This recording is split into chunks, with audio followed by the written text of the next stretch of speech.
ये वक्त एक अरबी शब्द है। वक्त का इतिहास मान्यवर कुछ हदीसों से जुड़ा हुआ मिलता है और आजकल जिस अर्थ में वक्त शब्द का प्रयोग किया जाता है, इसका मतलब है अल्लाह के नाम पर संपत्ति का दान, पवित्र धार्मिक उद्देश्यों के लिए संपत्ति का दान। मान्यवर वक्त का समकालीन अर्थ, अभी जो अर्थ हम समझ रहे हैं, वो इस्लाम के दूसरे खलीफा श्री उमर के समय में अस्तित्व में आया। एक प्रकार से इसकी आज की भाषा में व्याख्या करें तो वक़्फ़ एक प्रकार का चैरिटेबल एंडोनमेंट है और जहां एक व्यक्ति संपत्ति, भूमि या मूल्यवान संपत्ति धार्मिक या सामाजिक भलाई के लिए दान करता है, बिना उसको वापस लेने के उद्देश्य से वहां वक्फ की रचना करे। इसमें दान देता है, वो शब्द का बड़ा महत्व है। दान उस चीज का ही कर्ज किया जा सकता है जो हमारा है। सरकारी संपत्ति का दान मैं नहीं कर सकता मान्यवर, किसी और की संपत्ति का दान मैं नहीं कर सकता। दान उसी चीज का किया जाता है जो हमारा है मान्यवर। इसी विषय पर ये सारा जो बहस चल रहा है ये पूरा झगड़ा जो चल रहा है, आपने नॉन हिंदू को रख दिया और नॉन मुस्लिम को रख दिया, गैर मुस्लिम को रखा। वो झगड़ा वक्फ में दखल करने का है। पहले तो वक्फ में कोई गैर इस्लामिक सदस्य आएगा ही नहीं, ये स्पष्टता समझ लीजिए। ना मुतवल्ली गैर इस्लामिक होगा, ना वाकिफ गैर इस्लामिक होगा। मान्यवर वहां कोई प्रोविजन नहीं है। जो धार्मिक संस्थाओं का संचालन करते हैं उसमें कोई गैर मुस्लिम व्यक्ति रखने का प्रावधान किया भी नहीं है, हम करना भी नहीं चाहते हैं मान्यवर। इसलिए जो बड़े बड़े भाषण करते हैं कि समानता का अधिकार चला गया, दो धर्मों के बीच में समानता नहीं रही, मुसलमानों के धार्मिक अधिकारों के बीच में दखल खड़ी हो जाएगी, कुछ नहीं होने वाला मान्यवर। हम इसलिए कह रहे हैं कि वक्त वो ही कर सकता है जो प्रैक्टिसिंग इस्लाम को प्रैक्टिस करता होगा, क्योंकि मान्यवर इसकी उत्पत्ति ही इस्लाम के सिद्धांतों से हुई। आपके माध्यम से, इस सदन के माध्यम से देश भर के मुसलमान भाइयों बहनों को कहना चाहता हूं, आपके वक्फ में एक भी नॉन मुस्लिम नहीं आएगा। ये एक्ट में ऐसा कोई प्रावधान नहीं। मगर जो वक्फ बोर्ड है और वक्फ परिषद है, उसका काम क्या है? वक्फ की संपत्तियां मान्यवर बेच खाने वाले लोगों को पकड़कर इसके बाहर निकालने का। वक्फ के नाम पर औने पौने दाम में संपत्तियों को 100 साल तक किराए पे देने वाले लोगों को पकड़ना है। वक्फ का जो पैसा होता है, इनकम जो गिरती जा रही है, जिसके माध्यम से माइनॉरिटी का विकास करना है, माइनॉरिटी को आगे बढ़ाना है, इस्लाम धर्म की सारी धार्मिक संस्थाओं को पुख्ता करना है। ये पैसा जो चोरी होता है ना, उसको पकड़ने का काम वक्फ बोर्ड, वक्फ परिषद करे। भाई ये पैसा जो है देश के गरीब मुसलमान का है, ये गन्ना सोटों की चोरी के लिए नहीं है, ये इसको रोकने के लिए। और इनके जो ठेकेदार बैठे हैं मान्यवर, ये यहां गरज कर बोलते हैं, खुद तो समझे बगैर बोलते हैं, कुछ समझ कर बोलते हैं। उनको लगता है कि इससे हम जीत जाएंगे। मान्यवर, कर्नाटक में दत्तापीठ के मंदिर पर क्लेम किया, टालीपरंबा 75 साल पुराने एक दावे के आधार पर 600 एकड़ जमीन का दावा किया और ईसाई समुदाय की भी ढेर सारी जमीनों पर कब्जा कर लिया गया। मान्यवर, आज देश के कई गणमान्य चर्च और चर्च के समूह वक्फ बिल का समर्थन कर रहे हैं। उनको लगता है कि इसका विरोध कर हम मुस्लिम भाइयों की सिंपैथी जीतकर अपनी वोट बैंक पक्का करेंगे। उसमें कोई फायदा नहीं होगा अखिलेश, इसलिए कि 4 साल में मुस्लिम भाइयों को मालूम पड़ जाएगा कि कानून तो उनके फायदे में है। और इसके साथ ये दक्षिण के सारे जो सांसद बोल रहे हैं, अपनी अपनी कॉन्स्टिट्यूएंसी में सारे चर्च को मान्यवर नाराज कर रहे हैं। उनको पता नहीं, सारे चर्च को नाराज करें। सारे चर्च ने रिजोल्व किया है कि हम खिलाफ इसका हम समर्थन करते हैं।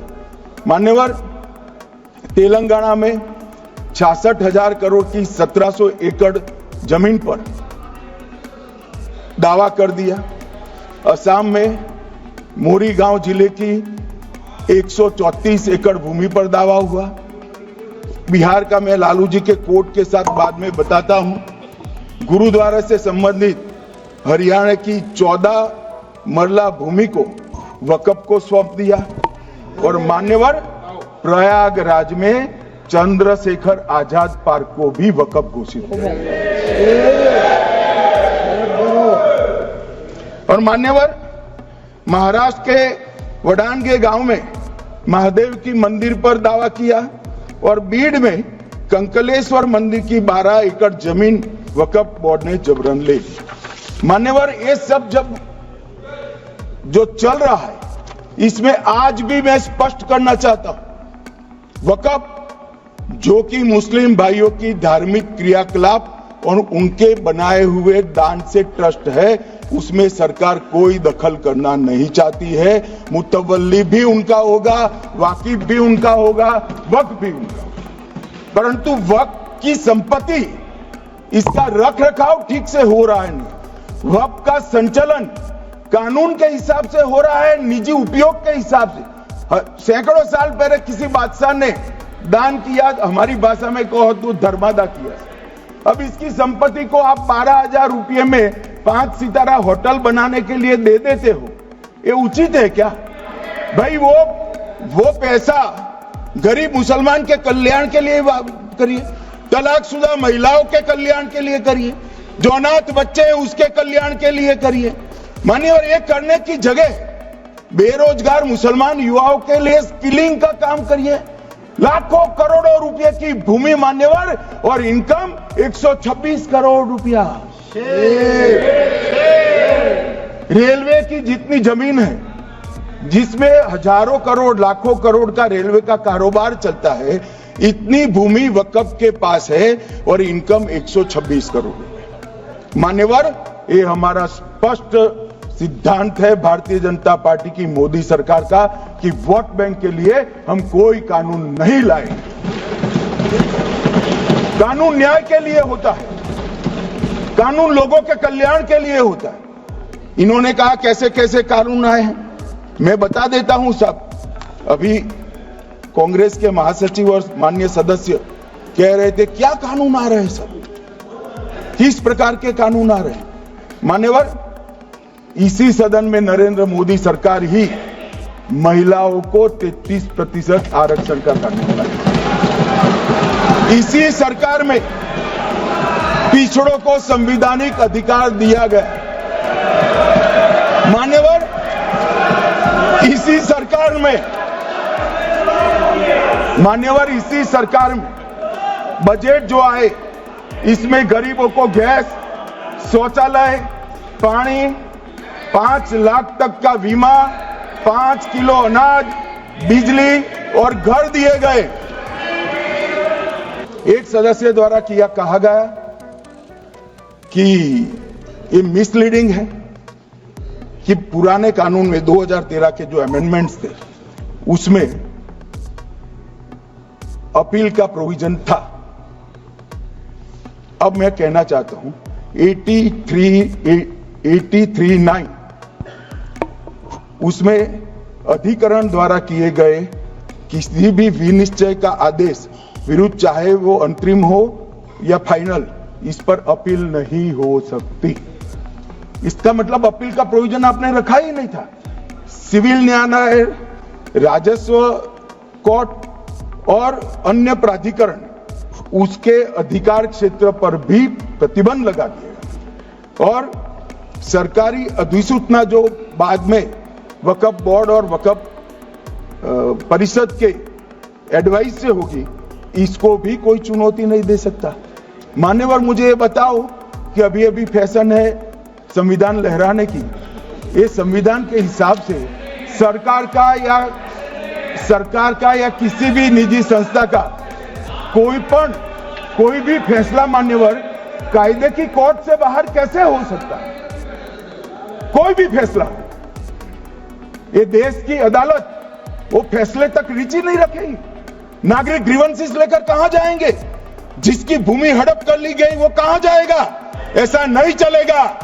आपकी वोट बैंक के लिए आपने किया था, हम खारिज कर रहे हैं, हम खारिज कर रहे हैं। ऐसा नहीं चलेगा। अदालत में जाइए, जिसको ग्रीवेंसेस है इधर और साइड से, और अदालत न्याय करेगी। न्याय के लिए तो अदालतें बनी हैं। और मान्यवर, यहां एक सदस्य ने कह दिया माइनॉरिटी इस कानून को स्वीकार नहीं करेगी। क्या धमकाना चाहते हो भाई? संसद का कानून है, सबको स्वीकार करना पड़ेगा। स्वीकार नहीं करेंगे मतलब क्या है? कैसे बोल सकते हैं कोई? हम कानून को स्वीकार नहीं करेंगे। एक कानून भारत सरकार का है, हर एक पर बंधन करता होगा और इसको स्वीकार करना पड़ेगा। मान्यवर, ये हमने तो खैर वक्फ को छेड़खानी नहीं की। वक्फ बोर्ड और वक्फ परिषद के अंदर बदलाव किया है, मगर वक्फ के लिए भी क्या क्या जजमेंट आए।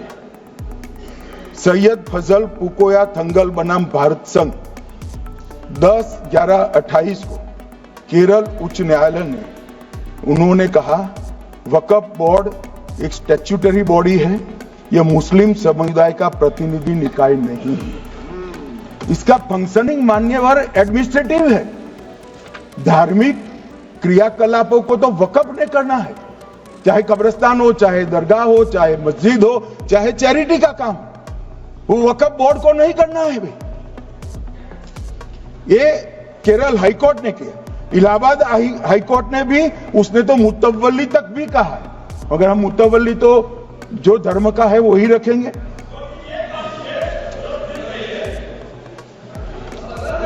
मान्यवर, इन्होंने कहा एक मुतवल्ली के कर्तव्य विशुद्ध रूप से धर्म निरपेक्ष कैरेक्टर है, मगर हम मुतवल्ली को छू नहीं रहे।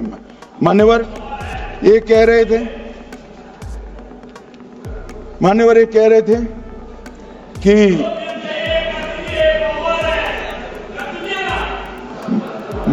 कह रहे थे कि कोई गड़बड़ियां नहीं हुई।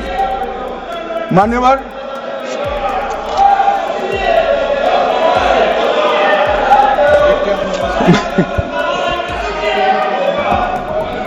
मान्यवर 2013 में अन्यायी कानून आया। भाई करने, थोड़ा शांत हो जाइए। ये 26 के कारण डरे हुए और कुछ कारण नहीं। चुनाव जो है ना अक्टूबर में, 25 में जो चुनाव है इसके कारण है। मान्यवर भाई बैठो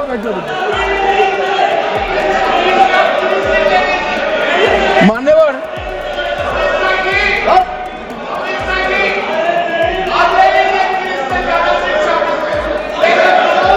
बैठो।